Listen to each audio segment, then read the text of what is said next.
Bonsoir tout le monde. Bonsoir Monsieur Guissé. Bonsoir Alain. Heureux de vous recevoir encore une fois sur ce plateau. Cette fois-ci, pas en tant qu'écrivain, mais qu'en tant qu'administrateur de société. Vous évoluez, comme j'ai dit tout à l'heure, dans le domaine des hydrocarbures. On a vu récemment, vous avez eu à publier beaucoup d'articles dans la presse pour dénoncer un peu ce que vous appelez la concession à la société Total de tout ce qui est station-service au niveau de l'autoroute à péage. Si on en croit vos dires, vous dites qu'il y a un peu un conflit d'intérêts dans cette affaire. Est-ce que vous pouvez nous expliquer un peu de ce qu'il en retourne? Merci beaucoup Alune. C'est vrai que je viens aujourd'hui avec l'autre casquette, voilà, d'administrateur de société. Et je vous remercie d'abord de m'avoir donné l'occasion de prolonger les sorties faites dans la presse relativement à la reprise du réseau de Touba Oil par oui, ça Total. aussi, c'est un autre problème. Ensuite, à la concession des sites des stations-service sur l'autoroute à péage par Total. Mais d'emblée, je veux d'abord apporter une précision. Je n'ai rien contre le fait que certains opèrent dans le marché, que ce soit Total, que ce soit Touba Oil. Je pense que c'est une question de principe pour laquelle j'ai évoqué le problème. D'un autre côté, je veux aussi d'emblée préciser que je ne parle pas en tant que mandant d'une quelconque organisation, je parle à titre personnel. Et pour quelle raison? Parce que d'abord, je suis un acteur de la profession depuis des années. Et aussi, si je fais un rappel historique pour expliquer, pour que les gens comprennent un peu davantage, en 2000, moi et des collègues, que les puristes de la langue française m'excusent de cette déformation, de mettre le pronom avant les autres, mais pour la circonstance, ça se précise, c'est ce que mes écoutes comprendront.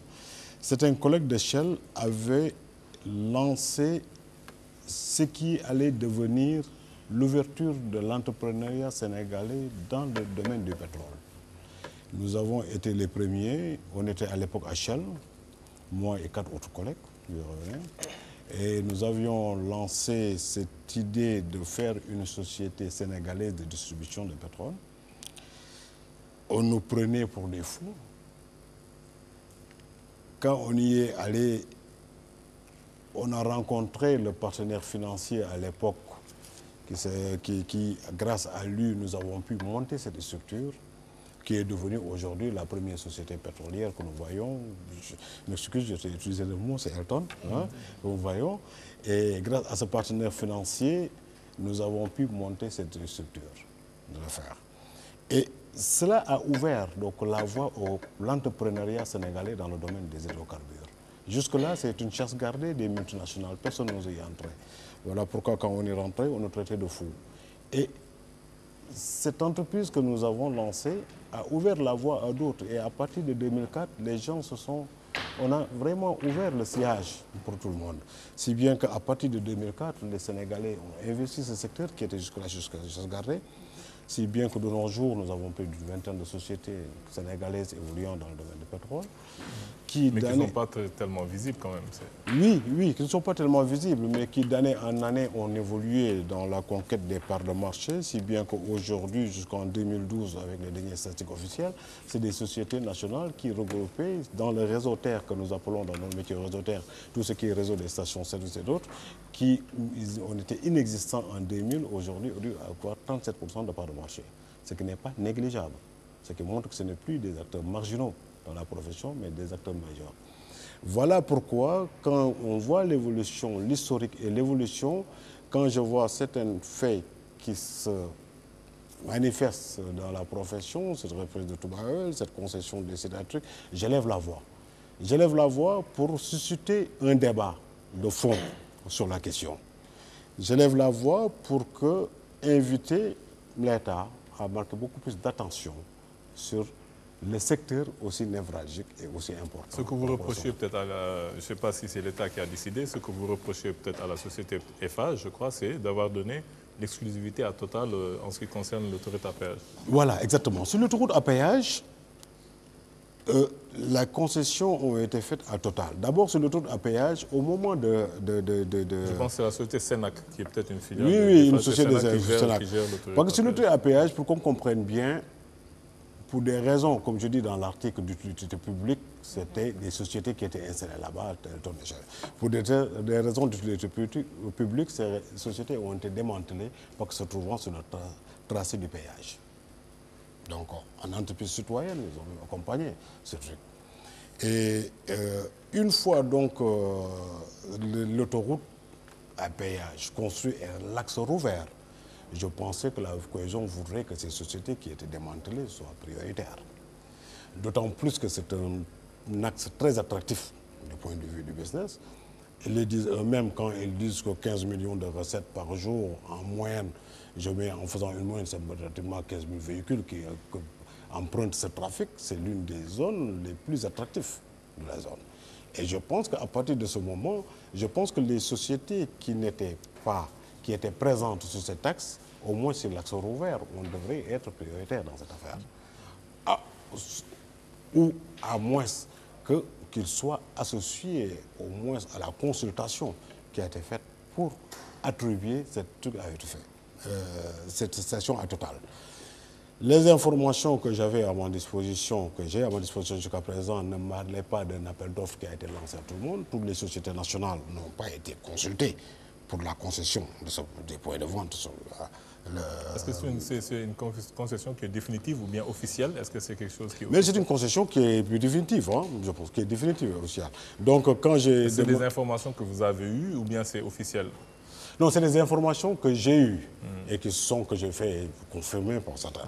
Donc, ce qui est sûr, c'est que dans le secteur en question, les sociétés nationales de la place n'ont pas été consultées quand il s'agissait de la concession de ce point de vente d'ici. Après l'article, quand j'ai produit l'article, j'ai eu donc des réactions d'autres qui disaient que oui, il y a eu un appel d'offres et trucs. J'ai même quelqu'un qui m'a envoyé un mail pour me dire qu'il y avait un appel d'offres, mais il y avait les critères, c'était des sociétés à référence internationale qui devaient être faits. Donc, ils ont été consultés Vivo et Oil Libya. Je dis quand même ça, c'est une aberration, parce qu'on ne peut pas être dans un axe local, s'adresser à une clientèle locale, être sur un péage fait par l'argent des Sénégalais. Parce que vous avez un peu parlé aussi du financement de l'autoroute qui est... Oui. Voilà. Oui, le financement de l'autoroute, quand on sait qu'en fait, plus de 50% est financé par l'État, et qui par l'État, donc par les contribuables, qui a dû mobiliser à le faire. Donc ils disent que donc, ça a été fait à partir de ces critères de sélectionner des entreprises. Parce que c'est quand même 25 km pour 400 milliards environ. Hein, voilà. Ça fait cher le kilomètre. Exactement. Je pense que c'est l'autoroute la plus chère au monde. Oui, ça c'est même d'après ce que les Tunisiens, ce qu'ils disent, c'est l'autoroute la plus chère au monde. De loin. Donc voilà les raisons pour lesquelles... Et les tarifs sont chers aussi. Ça, vous n'en parlez pas, peut-être c'est pas votre domaine. Nous, les usagers... Je l'emprunte tous les jours, 2 fois, je refuse. Je l'emprunte tous les jours. Mais donc voilà les raisons pour lesquelles je me suis élevé, j'ai essayé d'élever la voix dans cette affaire. Non pas pour dire que telle société n'a pas le droit d'opérer, non, je pense que toutes les sociétés ont le droit d'opérer. Mais je voudrais que les choses se passent dans les règles de transparence. Et qu'aujourd'hui, au Sénégal, nous avons des sociétés qui ont une dimension certaine, qui peuvent s'installer sur cette autoroute, qui reconnaissent les standards des stations autoroutières, qui peuvent offrir les mêmes qualités. Aujourd'hui, en permettant à Total seul de s'installer sur cette autoroute, ça dit qu'il capte tout le flux qu'il y a là-bas. Et je pense que mon propos, l'objectif de ce propos est d'attirer l'attention des autorités de manière à ce que si Total est installé et qu'on permette aux autres de pouvoir s'installer, de manière à ce que le consommateur sénégalais librement puisse choisir par rapport aux offres qui sont. C'est quand même un tronçon de 25 km. Je pense qu'on ne pourra pas mettre beaucoup de stations non plus parce que ce n'est pas tellement long. Mais bon. Vous voyez sur la route de Rufisque, vous avez combien de stations en moins de 25 km qui sont distantes peut-être même de 5 km de truc. Donc c'est des choses qu'il faut voir. Je pense que par cette zone... Mais une autoroute comme c'est une voie à grande vitesse, c'est peut-être pas évident. Je ne sais pas ce qu'en pensent mes camarades, Nina.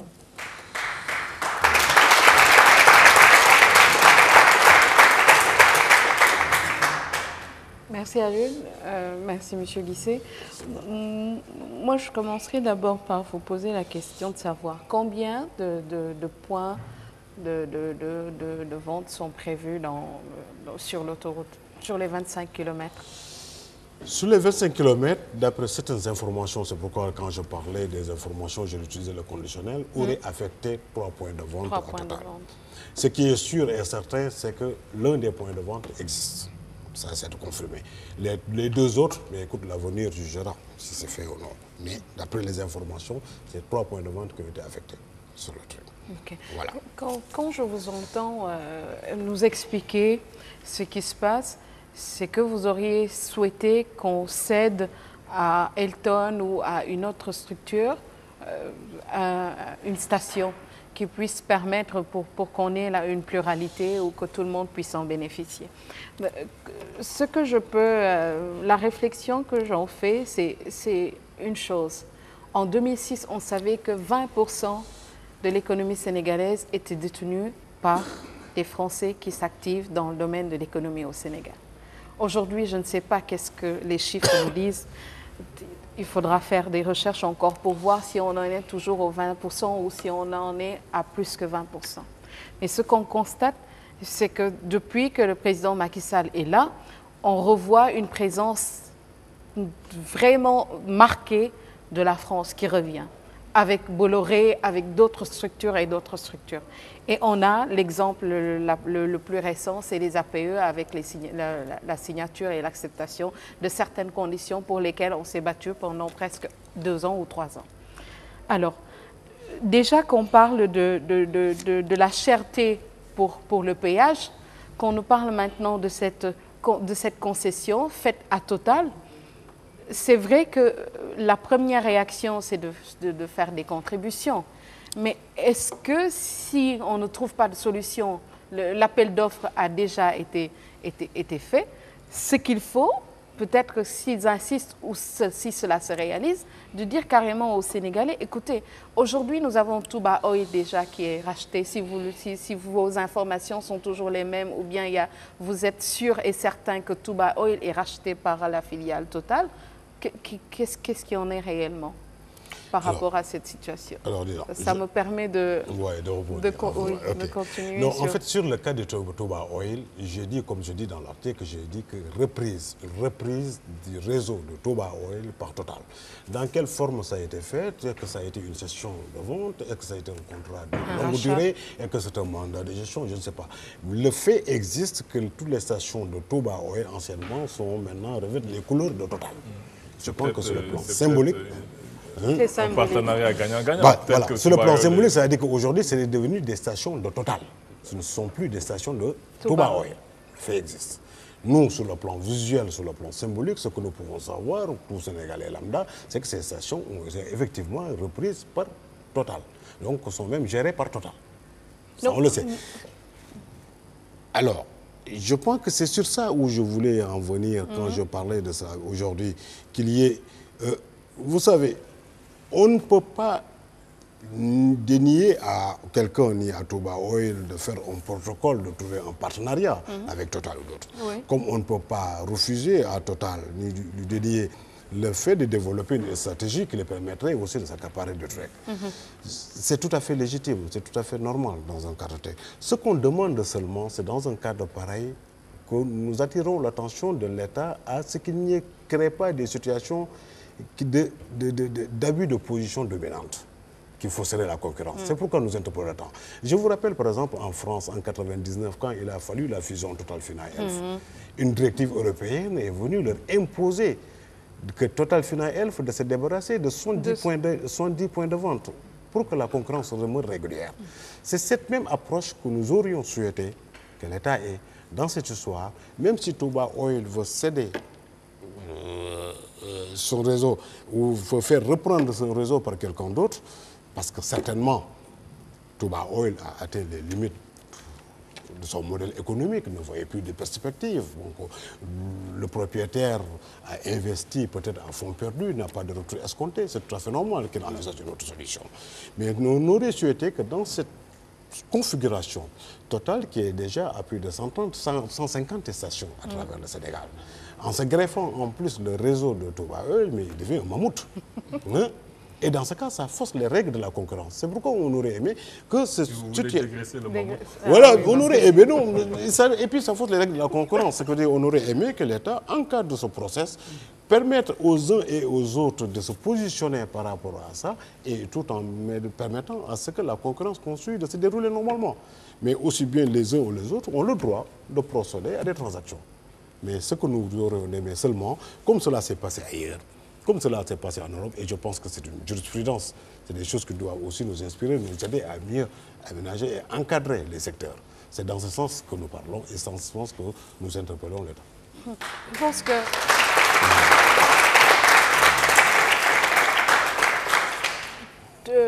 tout à l'heure, dans ma réflexion, je vous ai posé la question parce que je me dis à un moment, il y a un problème.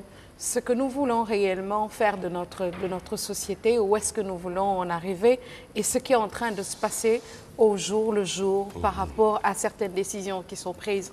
Est-ce qu'aujourd'hui, il n'y a pas une complicité de l'État? C'est une question. Est-ce qu'aujourd'hui, on pousse des Sénégalais à pouvoir investir, à se dire, nous voulons que le Sénégal d'aujourd'hui soit un Sénégal émergent, comme le président le souhaite. Mais on a l'impression qu'on est en train de mettre un stylo rouge carrément sur ce qu'on appelle le patriotisme économique. Qu'est-ce qu'on en fait si ce genre de choses se passe au Sénégal, et peut-être que dans un autre pays, ça ne se passerait pas comme ça? C'est l'inquiétude qu'on a. Qu'est-ce qu'on veut réellement faire du patriotisme économique? Est-ce que le président Macky Sall veut réellement qu'on vive ce que c'est que le Sénégal émergent? Ça pose problème. Je pense que le constat est là. Je présuppose que l'État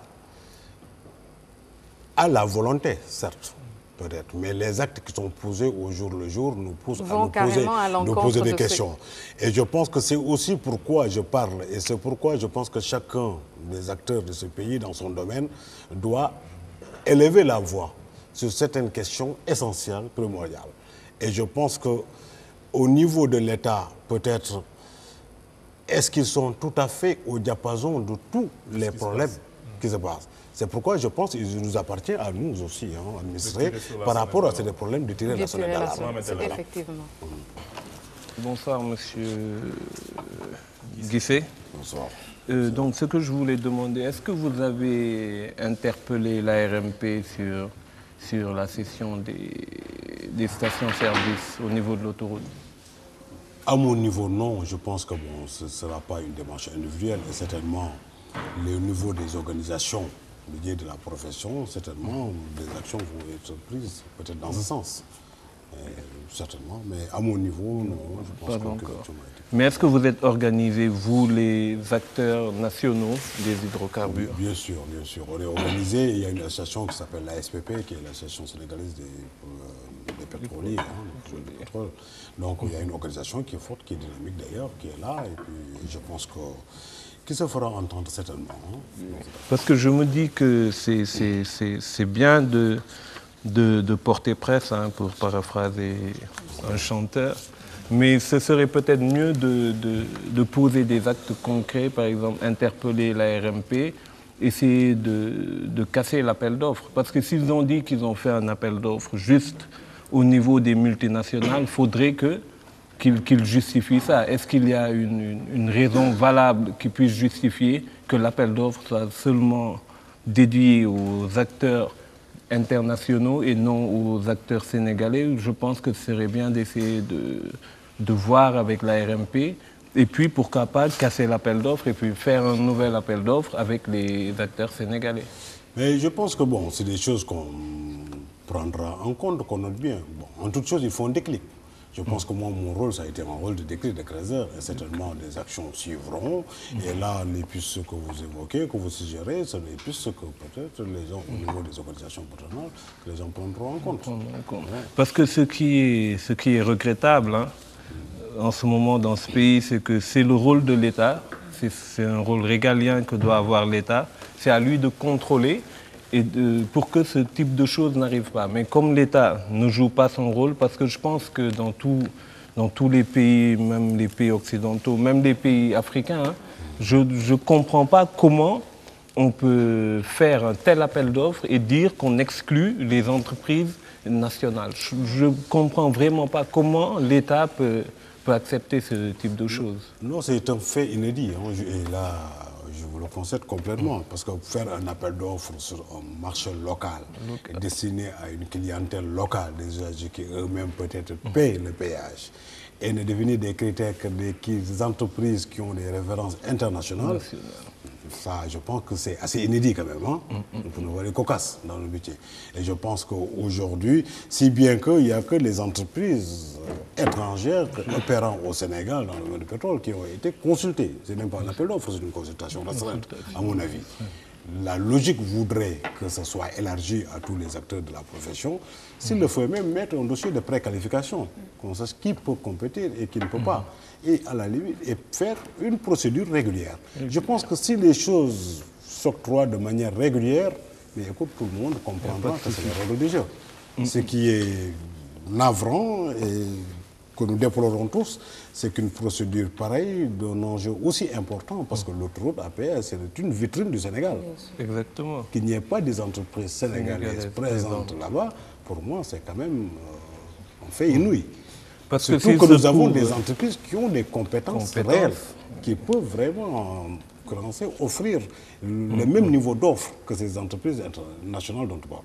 Mais je pense que par patriotisme économique, même si on avait des entreprises qui n'étaient pas capables d'offrir le même service, c'est à l'État de booster ces entreprises et puis pour qu'ils puissent être au niveau. Tout à fait. Mais en plus, s'il y a, comme vous le disiez, si Total est présente dans l'actionnariat d'Eiffage, ça c'est autre chose. Il y a conflit d'intérêts. Peut-être que ce n'est pas avéré, mais si cela est avéré, je pense que Total devrait être exclu de l'appel d'offres déjà et puis essayer de voir avec les autres acteurs. Exactement, tout à fait. Vous dites, je ne l'affirme pas, je pose la question de savoir selon certaines sources, hein, parce que je n'ai pas encore la confirmation. Mais si c'est le cas, c'est selon certaines mais si c'est le cas, on est en présence d'un réel conflit d'intérêts. C'est le cas. Si c'est le cas. Et je pense qu'il appartiendra aux uns et aux autres dans cette entrée de continuer les recherches, de prospérer. Et de faire. Nous, notre rôle en tant qu'acteurs de la profession, du secteur, voyant un fait qui, pour moi, est déterminant, qui mérite qu'on tire la sonnette d'alarme, nous tirons la sonnette d'alarme. Et je pense que c'est l'État qui devrait le faire.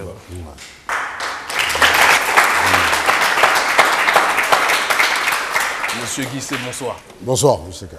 Avant de commencer, je tiendrais, si vous le permettez, à vous remercier. Merci. Vous remercier parce que la thématique que vous soulevez est une thématique que bon nombre de personnes auraient peut-être choisi de cacher, essayant d'y trouver de manière individuelle des intérêts. D'accord? Parce que dans la corruption, ou sans employer des grands mots, je ne veux pas aller dans cette logique-là forcément, mais dans une logique de soumission à des intérêts de multinationales aux moyens démesurés, beaucoup auraient choisi de trouver un moyen de se remplir les poches plutôt que de faire bouger la machine, d'être un caillou dans cette machine-là pour tenter de l'enrayer. Et pour ce faire, vous allez peut-être avoir des ennuis, vous allez peut-être être incompris, et on va y revenir, peut-être même par vos compatriotes ou par les autres Africains de manière générale. Et rien que pour cela, je pense qu'il est du devoir de n'importe quel citoyen doté de raison de vous apporter son soutien. Ça, c'est le premier point. Dans la thématique que vous soulevez par rapport à la reprise du réseau de Touba Oil, donc structure symbolique de fierté africaine, pas simplement sénégalaise, je tiens toujours à le préciser, par la multinationale Total, vous avez soulevé très justement que, en effet, c'était la fin d'un patriotisme économique. C'est un élément que l'on retrouve dans ce secteur pétrolier, mais qui en réalité se passe malheureusement, si vous permettez qu'on puisse sortir, élever la thématique pour la mettre dans d'autres sujets. C'est une logique que l'on retrouve à bon nombre d'endroits, dans bon nombre de secteurs, un peu partout sur le continent. On a une classe politique affairiste qui n'hésite jamais à vendre des marchés s'ils y trouvent un petit intérêt, sans chercher à voir si c'est les intérêts du peuple forcément. Et on a des multinationales dont le rôle, c'est de se remplir les poches. Dont le rôle, c'est d'agrandir, d'amplifier leurs moyens. Et on ne va jamais reprocher aux serpents de faire ce qui en sont possible pour devenir plus puissants. Mais la question que je vous pose pour revenir sur cette démarche-là, c'est quelle est, selon vous, l'alternative que le peuple a aujourd'hui? Je sous-entends par là, quelle réaction de manière politique, de manière citoyenne, la population sénégalaise devrait avoir, selon vous, pour, quelque part, tenter de faire contrepoids par rapport à cette reprise du réseau Touba Oil par la multinationale Total? Parce qu'on peut se plaindre tout le temps, d'accord, des marchés qui sont passés, des accords qui sont passés, sans quelque part l'accord de la population, de la majorité. Mais nous-mêmes, nous sommes des consommateurs. Nous-mêmes, nous passons à travers ces péages. Nous-mêmes, nous allons dans ces stations, etc. Et le problème, c'est que bon nombre de personnes continueront peut-être à consommer. Ne pensez-vous pas qu'il faudrait qu'il y ait sans doute une logique de boycott des citoyens sénégalais, là aussi, pour montrer que ce patriotisme africain, ce patriotisme sénégalais, si on veut commencer par cet aspect-là, peut être vécu aussi par la masse. Ne pensez-vous pas qu'on devrait commencer par là, avant d'attendre que des gens qui ont déjà passé des contrats, qui se sont déjà remplis les poches, fassent marche arrière quelque part? Merci beaucoup, M. Kaba. Je pense que...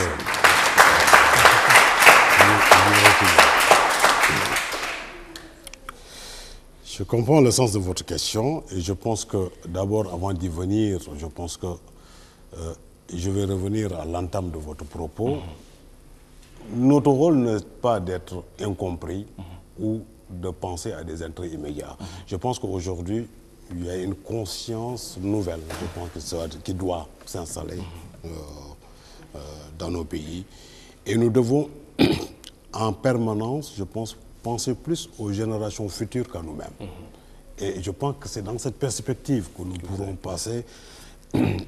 Excusez-moi, c'est dans cette perspective que nous pouvons penser à l'émergence, mais pas par rapport à nos intérêts immédiats et individuels. Tant qu'on restera dans cette logique, il y aura toujours cette domination qui sera là. Je pense que l'Afrique a besoin, pour s'en sortir, que les gens pensent plutôt aux générations futures, de mettre palier par palier. Tous les pays qui sont développés de la sorte. C'est palier par palier chaque génération, mais pour que le tout à venir. Et je pense qu'aujourd'hui, c'est notre responsabilité, nous qui sommes là aujourd'hui, qui sommes acteurs dans des points de l'économie, que chacun, dans son domaine, par rapport à ce qui le concerne, essaye de poser les jalons qui permettent d'avancer dans la bonne voie.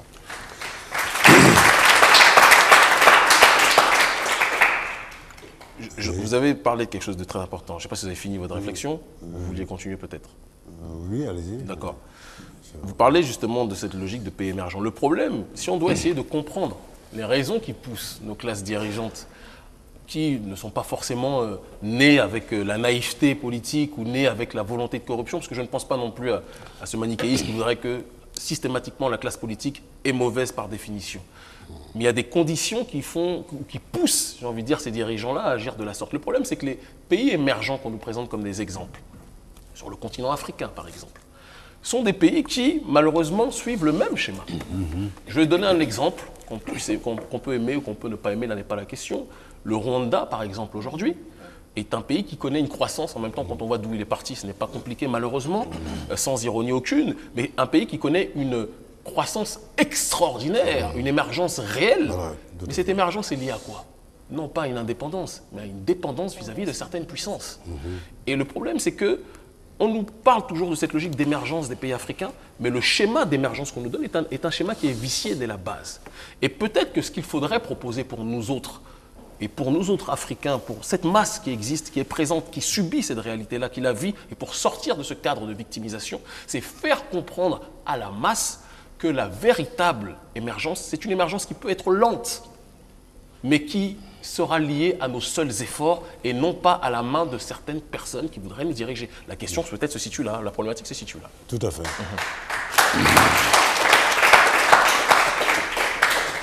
Tout à fait. Je pense que là, vous avez tracé le sillage de la problématique. Je pense que toute émergence doit être, ne peut être qu'endogène.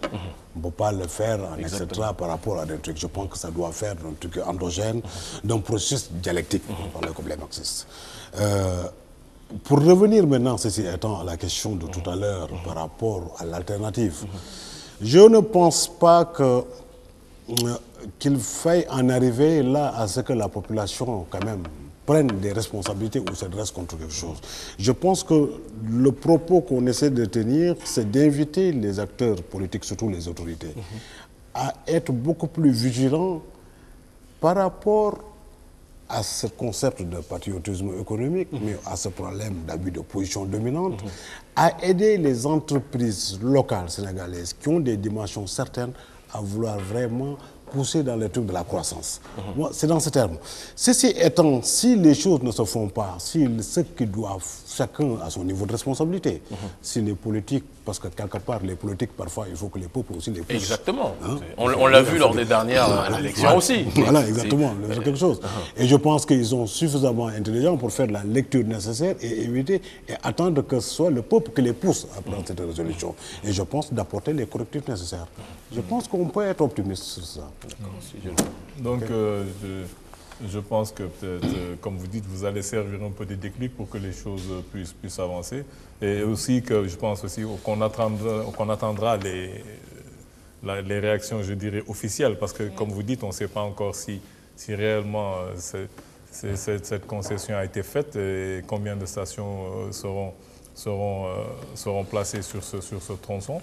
Bon, mais je pense que peut-être que vous essayez de prendre les devants avant que les choses ne s'officialisent. Une station, de toute façon, est faite et concédée. Ça, c'est clair. Dans les informations, c'est 3 points de vente. Et démontre en disant qu'il n'y a qu'une seule, on dit qu'il n'y a qu'une seule, pour laquelle l'appel d'offres a été lancé, a été attribué, c'est à Total. Mais attendons de voir, je pense que l'avenir... Je n'ai pas faux de l'eau, je vous vois réagir depuis tout à l'heure. Est-ce que vous avez quelque chose à dire? Ça m'interpelle, venir un peu sur pourquoi je suis là. C'est-à-dire, j'entends tout à l'heure, on n'est pas dans la victimisation toujours. Non, il faut nous gagner. Je parle, par exemple, là, on parle en français. La plupart, par exemple, des Sénégalais, dégoûtent le noir. Donc aujourd'hui, il faut s'armer de savoir. Et en même temps, on ne libère pas un esclave. Un esclave se libère. On ne peut pas dire, celui qui vient nous voler, il a raison. Il a raison de nous voler. C'est celui qui le laisse le voler. Donc aujourd'hui, on ne peut pas dire, bon, la responsabilité de l'État ou parler de responsabilité de telle ou telle personne. Je pense qu'il faut qu'on revienne, à mon sens, à une connaissance. C'est-à-dire que s'instruire, essayer un peu de parler de patriotisme, d'être patriote. On peut faire des échanges culturels, ce n'est pas un problème. On peut travailler avec les autres, il n'y a pas de souci. Mais il faudrait qu'on croie en nous, comme ce Bapou, comme ce Réo, pour que le peuple sénégalais puisse se réveiller d'abord, en fait, travailler dans leur conscience pour pouvoir en fait accompagner des initiatives comme Ahmed qui vient justement de parler, de dire consommons local, entre guillemets, de mettre un peu des entreprises locales, nationales, comme tu disais tantôt. En fait, tout à l'heure, en fait, c'est le même problème que dans le sport, où je vais peut-être revenir là-dessus. Ouais, c'est vrai que ça nous fait une belle transition. Je ne sais pas si Ahmed, vous avez quelque chose... Non, en fait, ce que je voulais en terminer tout simplement, c'est pour revenir à cette situation. Je pense que sur l'autoroute à péage, comme ce qui m'a été rapporté, dit et vérifié, qu'il y a une concession qui a été faite d'une dépreciation totale dans des conditions que l'on sait. Je pense que c'est le cas. Je pense que nous en profitons de cette tribune pour demander à l'État, quand même, qui est toujours propriétaire des terres, quoi qu'il y ait un accord, qu'il permette aux Sénégalais, aux automobilistes sénégalais, aux conducteurs de pouvoir choisir librement leur station, leur compagnie pétrolière. En d'autres termes, permettre aux autres qui ont les capacités et les moyens de s'y installer, de pouvoir s'y installer pour pouvoir offrir le même niveau de service, le même standard à tous les automobilistes sénégalais. Voilà. Je pense que votre appel va être entendu, on l'espère. Donc, juste pour enchaîner avec Fodé,